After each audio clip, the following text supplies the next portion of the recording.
Do you find yourself looking to create the perfect wine and food pairing spread this Easter season, but you're not sure where to begin? You have come to the right place. That was me years ago. My name is Tiffany, and I am so excited you're here. In this video, we are going to cover how to make the perfect charcuterie board and which wines to pair best with your selections.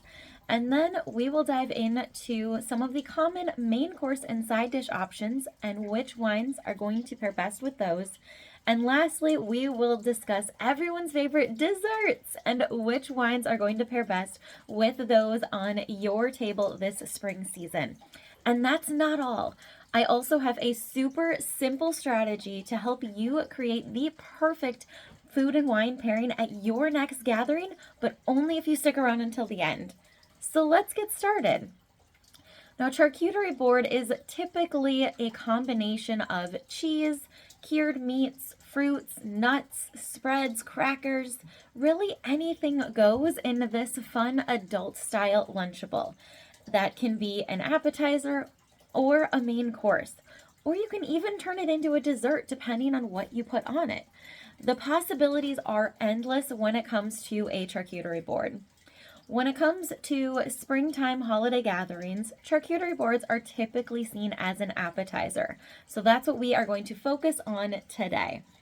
So some of the common cheeses that I like to include on my charcuterie board are some herbal varieties, some sharp varieties, and some more flavorful fruity options. When it comes to herbal cheeses, these are commonly going to be paired with a goat cheese or another type of white cheddar, Havarti, or some soft cheese options. With those herbal notes, you want to have a dry, crisp white wine to fully complement those herbal notes. Now, these white wines are also going to be great for any of your citrus cheeses. Some of my go-tos for the herbal varieties are a rosemary olive oil Asiago and a lavender cheddar. These are both going to pair perfectly with a Sauvignon Blanc or a Cabernet Sauvignon. Now, you might not typically think of a red wine pairing with those herbal cheeses, but the sharp notes in that cab really accent the herbal notes in those cheeses, making them a great option whether you are a white wine drinker or a red wine drinker typically.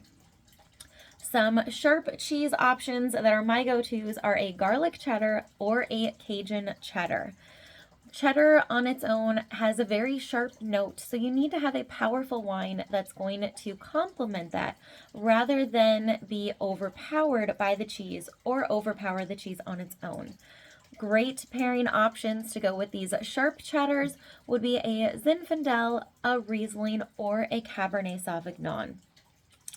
Now, sometimes you might find yourself with cheese varieties at the store that have fruit added into them. A blueberry white cheddar is one of my common go-tos. Another option is to get plain brie and then bake it with a fruit sauce. Raspberry habanero and the pina colada rum are my go-tos by Pampered Chef. If you have not tried them, you are definitely missing out.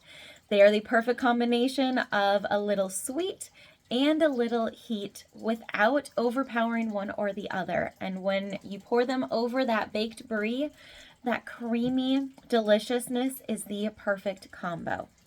So these fruit cheeses are going to pair best with your Chardonnays, your Pinot Noirs, Syrahs, and Malbecs. All of those are going to accent the sweetness, dull down the heat a little bit, and create a very well-rounded experience.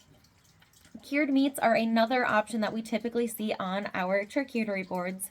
And whether you find yourself with prosciutto, salami, or soppressata, they are all going to pair well with Riesling or a Pinot Noir. Now, some other options to throw on your charcuterie board would be fresh fruit, some nuts, chocolates, crackers, and maybe even a dip or spread. The possibilities are truly endless. And they are all going to pair well with those cheeses that you have picked out. And if you're feeling a little creative, you can even make yourself a fun little flower out of your salami by simply layering it around the rim of a wine glass, and then tip that wine glass upside down onto the charcuterie board, lift it up, and you are left with a beautiful flower. So before we dive into some main courses and side dishes, I want to hear from you. What do you typically put on your charcuterie boards?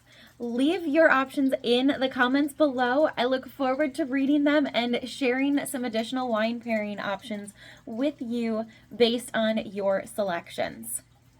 So when it comes to springtime gatherings, especially around this Easter weekend, most common you're going to find yourself with some roasted lamb, potatoes, and carrots on your table.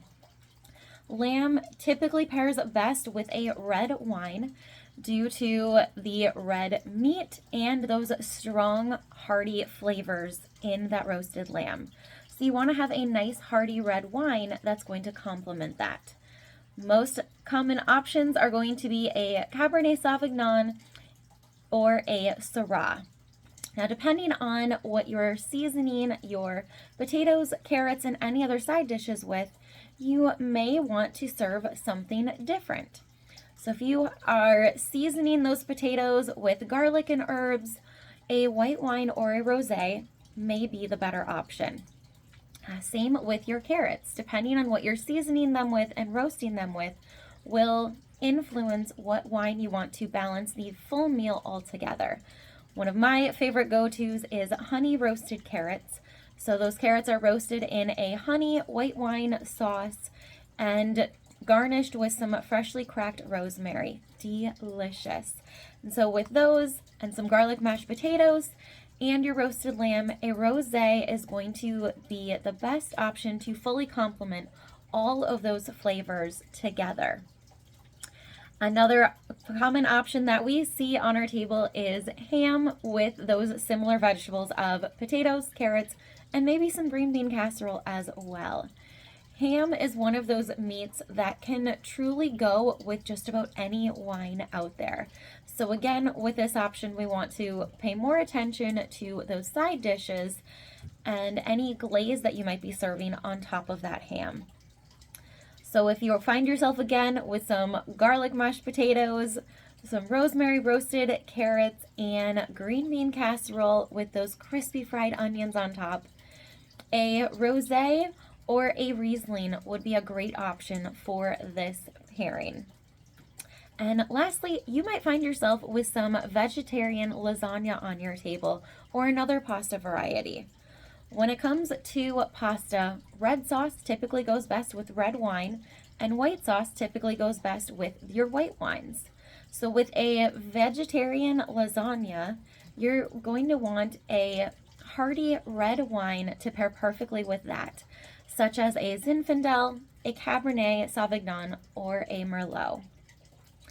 Before we dive into everyone's favorite desserts, I want to remind you to hit the subscribe button because I'm dropping videos like this every week and I would hate for you to miss out on the next one.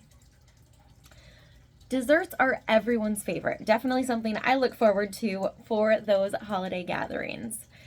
When it comes to desserts, you'll typically find yourself with a chocolate option, a fruity option, or maybe a combination of them all.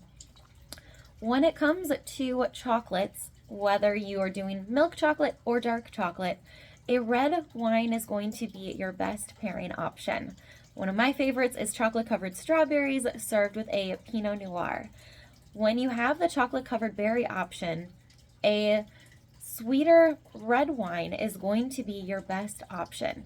And even a rosé is going to pair great with those chocolate-covered berries. For a chocolate truffle type option without those fruit, a Cabernet Sauvignon or a Malbec is going to pair best with those chocolate truffles. Another common one is some strawberry cheesecake. Now, again, with the fruit option, you want to have a sweeter wine to go along with that.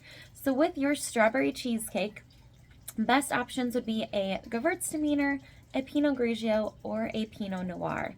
These are going to accent the creaminess of the cheesecake, highlight the lemon citrus notes, as well as bring out those fruity berry flavors from the strawberry flavoring, especially if you have some fresh strawberries garnished on top. And everyone's favorite for Easter, carrot cake. With those spice notes and nuttiness, your great wine options are going to be a Malbec or a Pinot Noir. They're going to really pull out the well-balanced flavors together without one overpowering the other or making the cake seem too spicy with those cinnamon and nutmeg notes or too nutty. It's going to create that perfect well-balanced. So let's keep this momentum going and help you create your perfect food and wine pairing at your next event. A few things to keep in mind are red sauces typically go best with red wines, whereas white sauces typically go best with white sauces. And it's the same with meat. Most often, your red meats are going to pair best with red wines, and your white meats will pair best with the white wines. But keep in mind what you are serving with those protein sources. As we had discussed, your side dishes and seasonings can make a huge difference in which wine is going to pair best with those protein options. So if you are ready to learn more, grab my free food and wine pairing guide in the description below so you can create your perfect spread at your next gathering.